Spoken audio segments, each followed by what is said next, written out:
Shalom. Shalom.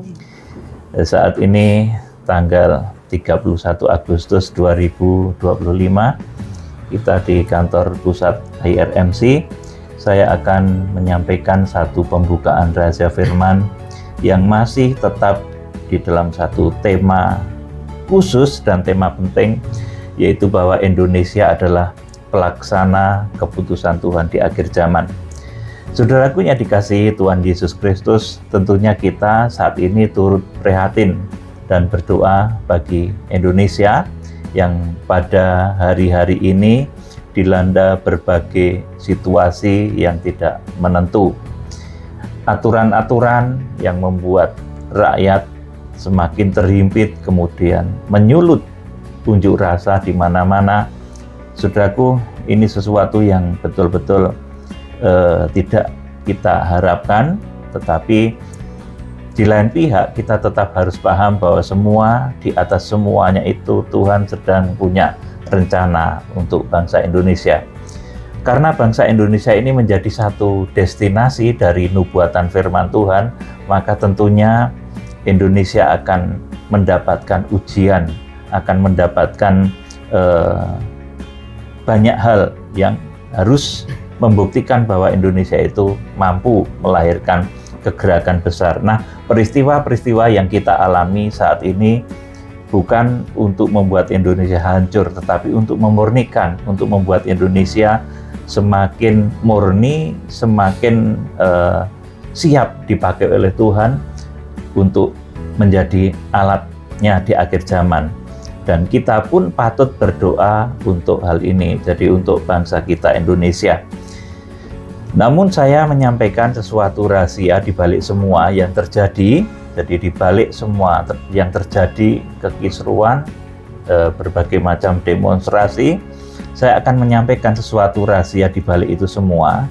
Jadi menjadi negara yang akan dipakai oleh Tuhan itu pasti akan banyak mengalami ujian dan guncangan. Seperti kalau orang ingin naik kelas itu juga harus diuji, orang mau lulus kuliah itu juga harus diuji dulu.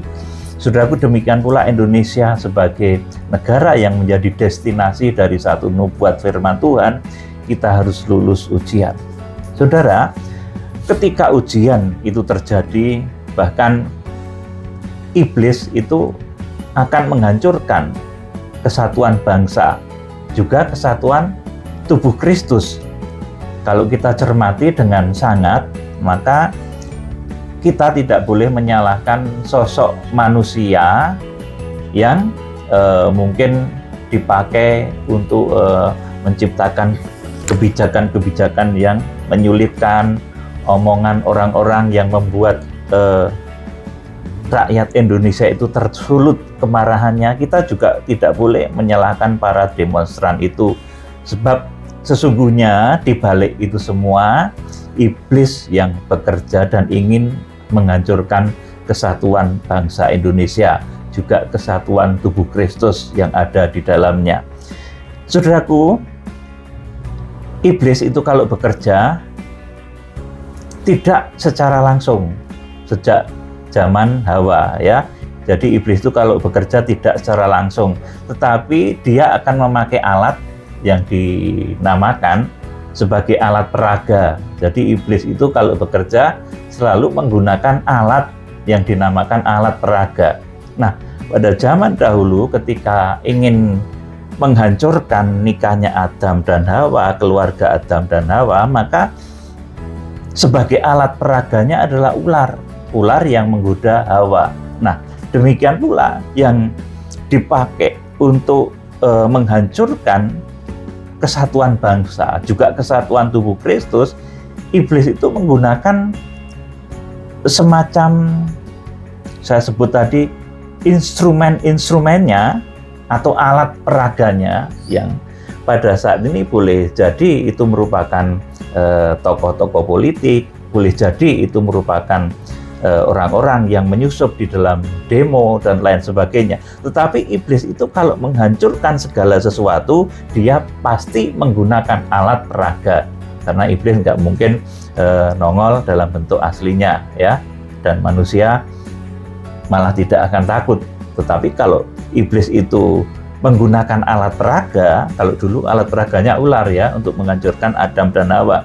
Nah, pada saat ini dalam situasi yang tidak menentu ini, saudaraku, kekacauan, kemudian demonstrasi dan lain sebagainya, iblis itu menggunakan alat peraga, yaitu orang-orang yang kebetulan saja mungkin memiliki hati yang korup, ya korupsi, menyusahkan negara, menyusahkan rakyat. Itu yang dipakai oleh iblis, menjadi alat peraganya iblis, saudaraku. Kemudian di samping itu juga orang-orang yang tidak bisa menahan diri, kemudian melakukan penyusupan di dalam demo itu, saudaraku, sehingga menciptakan kekacauan. Di balik itu semua, iblis sedang menggunakan alat peraganya, saudaraku. Jadi perhatikan baik-baik, yang sering menggunakan alat peraga itu adalah iblis, dahulu ular ya, saudaraku, yang dipakai untuk menghancurkan Adam dan Hawa.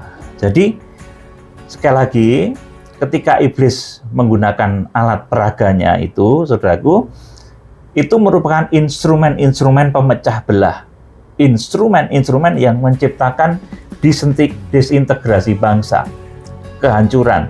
Bisa berbentuk orang yang berhati jahat, tadi sudah saya sebut koruptor, bisa berbentuk penguasa yang zalim, yang menindas, membebani rakyat.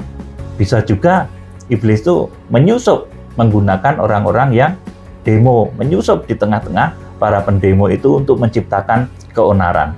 Saudara, kita akan kembali dalam destinasi ilahi bahwa Indonesia itu satu negara yang dipanggil, ditetapkan oleh Tuhan, sehingga nanti di akhir zaman Indonesia akan dipakai untuk pekerjaan Tuhan yang luar biasa, yaitu mempertobatkan Israel.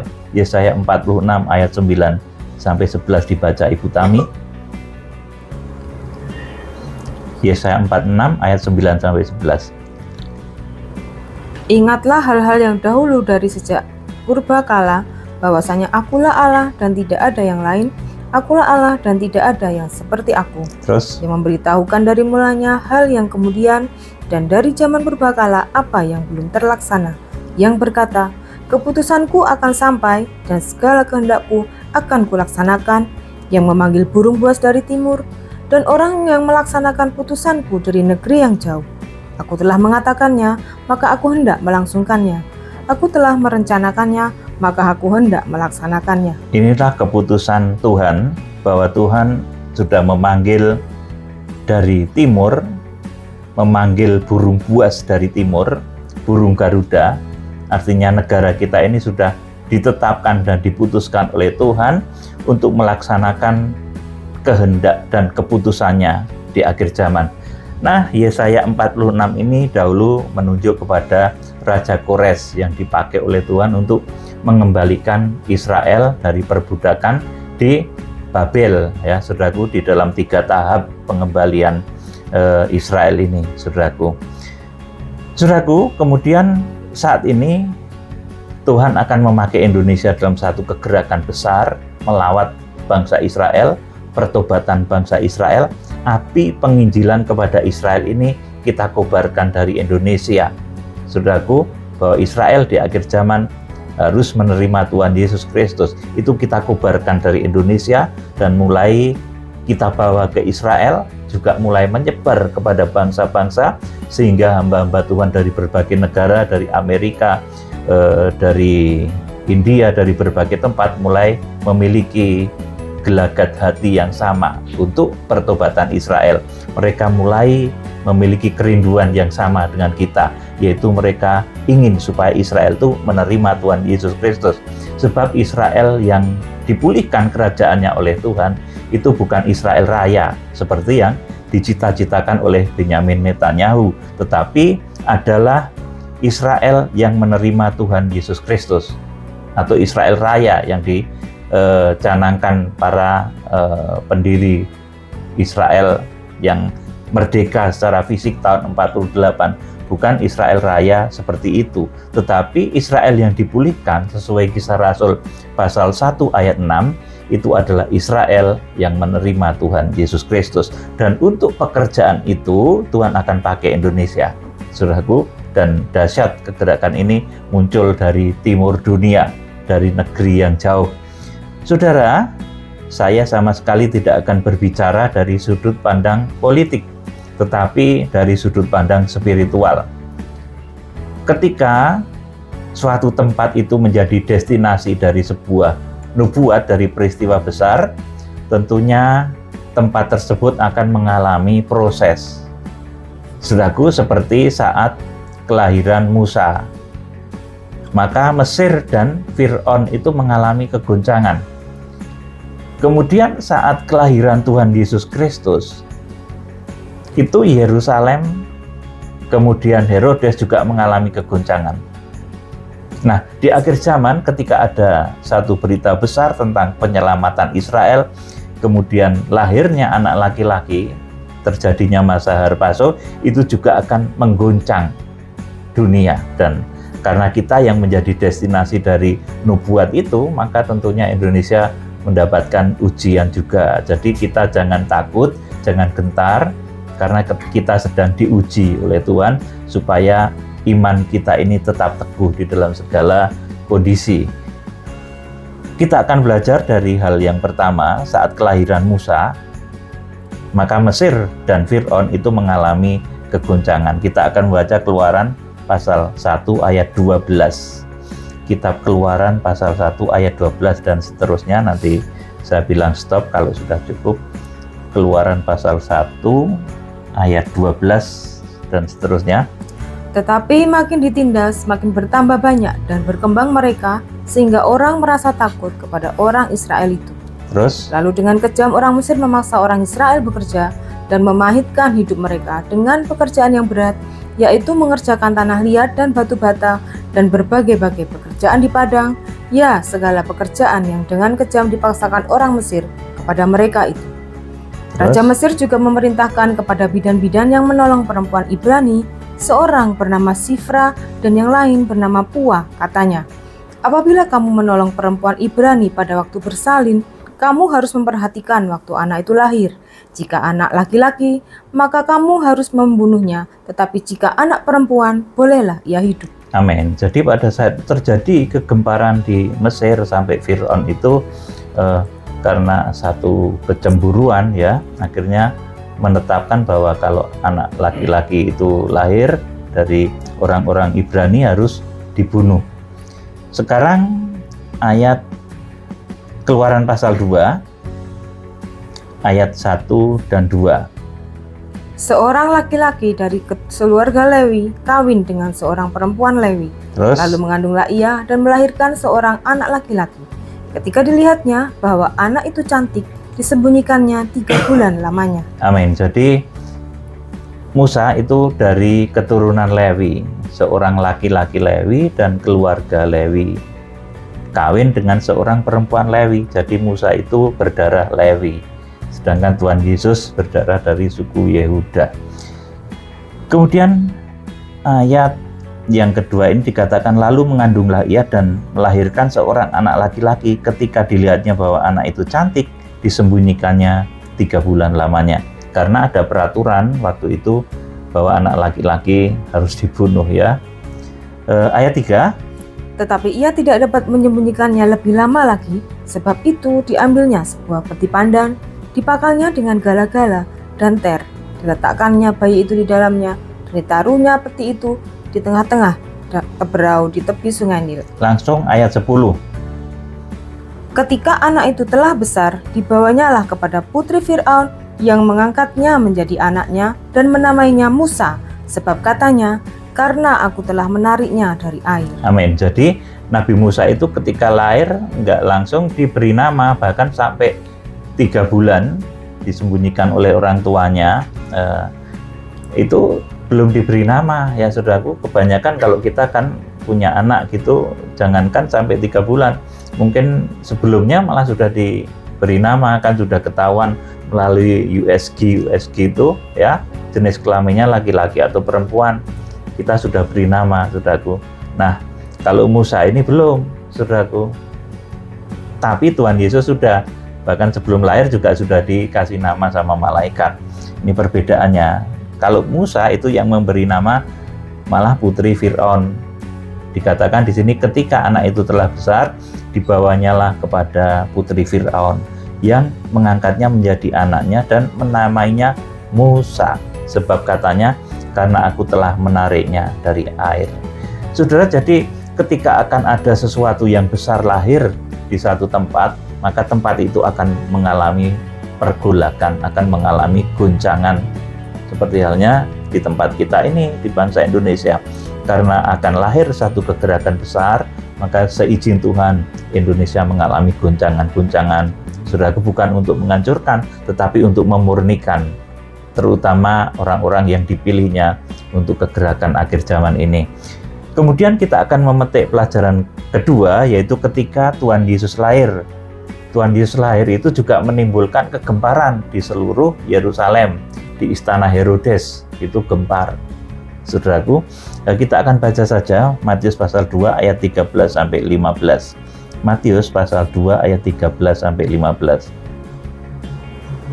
Matius pasal 2 ayat 13 sampai 15. Setelah orang-orang Majus itu berangkat, nampaklah malaikat Tuhan kepada Yusuf dalam mimpi dan berkata, "Bangunlah, ambillah anak itu serta ibunya, larilah ke Mesir, dan tinggallah di sana sampai aku berfirman kepadamu, karena Herodes akan mencari anak itu untuk membunuh dia." Terus, maka Yusuf pun bangunlah, diambilnya anak itu serta ibunya malam itu juga, lalu menyingkir ke Mesir, terus, dan tinggal di sana hingga Herodes mati. Hal itu terjadi supaya genaplah yang difirmankan Tuhan oleh Nabi, "Dari Mesir kupanggil anak." amin. Sebagai alat peraga iblis pada zaman Musa itu, maka Fir'aun dijadikan alat peraga yang ingin menghancurkan bayi-bayi orang Ibrani, termasuk sebetulnya Musa. Kemudian pada zaman Tuhan Yesus, ini alat peraga yang dipakai oleh iblis itu adalah Herodes.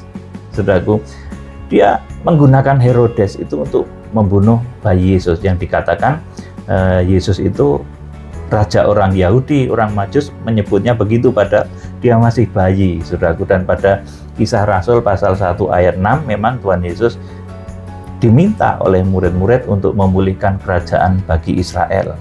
Kerajaan bagi Israel itu bukan kerajaan Israel Selatan saja, saudaraku, tetapi Israel Selatan dan Israel Utara.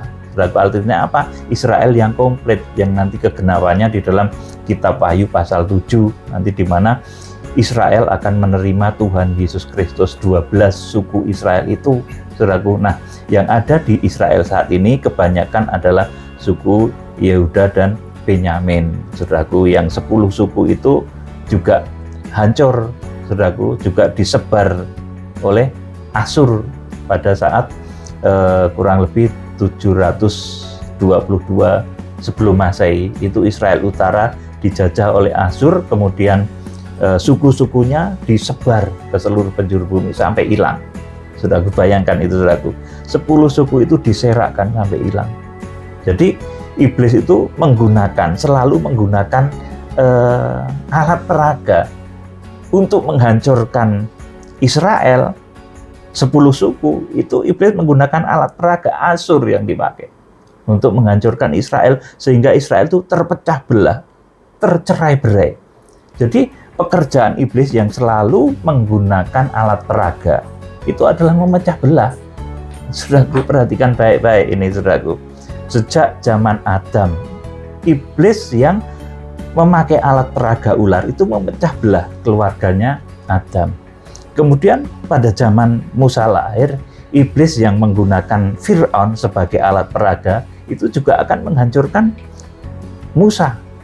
Tapi nggak bisa, saudara. Kemudian pada zaman Tuhan Yesus, iblis itu ingin menghancurkan Tuhan Yesus, ingin membunuh Tuhan Yesus, Raja Israel yang sejati itu. Saudaraku, dia menggunakan alat peraga, dan alat peraganya adalah Herodes waktu itu. Saudaraku, dibaca lagi Matius pasal 2 ayat 16-18. Ketika Herodes tahu bahwa ia telah diperdayakan oleh orang-orang Majus itu, ia sangat marah. Terus, Lalu ia menyuruh membunuh semua anak di Betlehem dan sekitarnya, yaitu anak-anak yang berumur 2 tahun ke bawah, sesuai dengan waktu yang dapat diketahuinya dari orang-orang Majus itu. terus, Dengan demikian, genaplah firman yang disampaikan oleh Nabi Yeremia. Terdengarlah suara di Rama, tangis dan ratap yang amat sedih. Rahel menangisi anak-anaknya dan ia tidak mau dihibur sebab mereka tidak ada lagi. Amin. Jadi iblis itu selalu menggunakan alat peraga, ya saudaraku, sangat karena iblis itu dari dimensi yang tidak kelihatan. Maka ketika ingin menghancurkan manusia yang memiliki dimensi kelihatan, maka iblis selalu menggunakan alat peraga. Pada zaman Adam dan Hawa menggunakan alat peraga itu ular, saudaraku. Kemudian pada zaman Musa, ketika Musa lahir, iblis menggunakan alat peraga itu Fir'aun.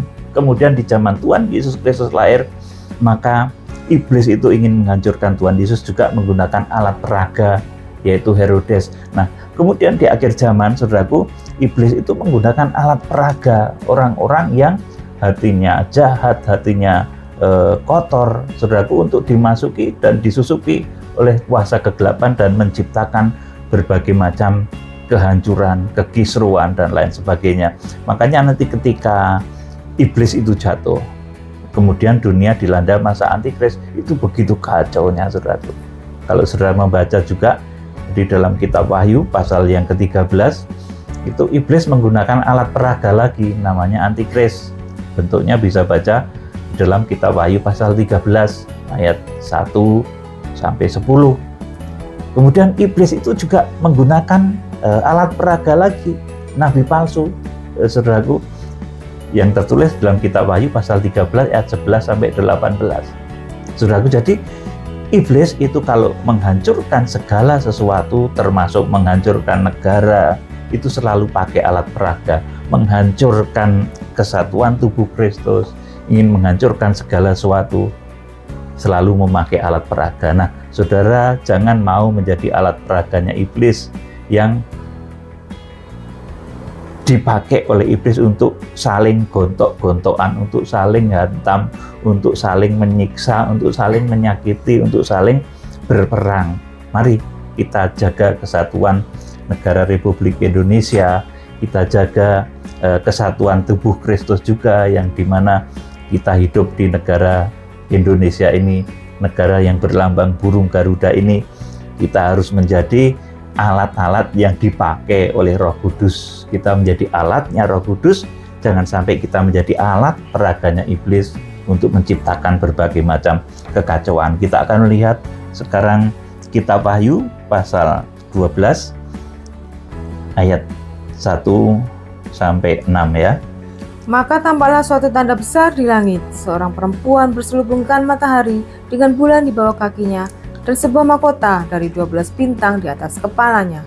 Terus? Ia sedang mengandung, dan dalam keluhan dan penderitaannya hendak melahirkan, ia berteriak kesakitan. Terus? Maka tampaklah suatu tanda yang lain di langit, dan lihatlah, seekor naga merah padam yang besar, berkepala 7 dan bertanduk 10, dan di atas kepalanya ada 7 mahkota. Nah, ini alat peraganya iblis, itu seperti tanda di langit, dan seekor naga merah padam yang besar berkepala 7, bertanduk 10, dan di atas kepalanya 7 mahkota. Terus? Dan ekornya menyeret sepertiga dari bintang-bintang di langit dan melemparkannya ke atas bumi. Terus? Dan naga itu berdiri di hadapan perempuan yang hendak melahirkan itu untuk menelan anaknya segera sesudah perempuan itu melahirkannya. Ayat 5, perhatikan. Maka ia melahirkan seorang anak laki-laki yang akan menggembalakan semua bangsa dengan gada besi.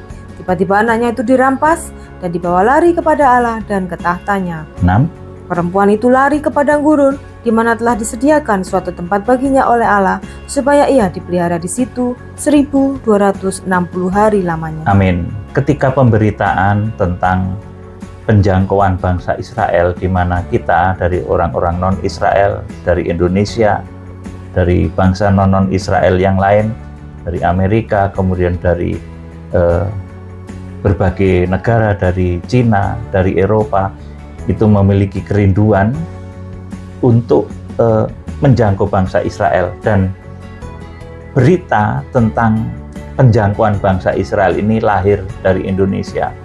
Maka, saudaraku, seizin Tuhan, bangsa Indonesia mengalami banyak guncangan. Sekali lagi, saudara jangan takut, jangan pula berburuk sangka pada siapapun.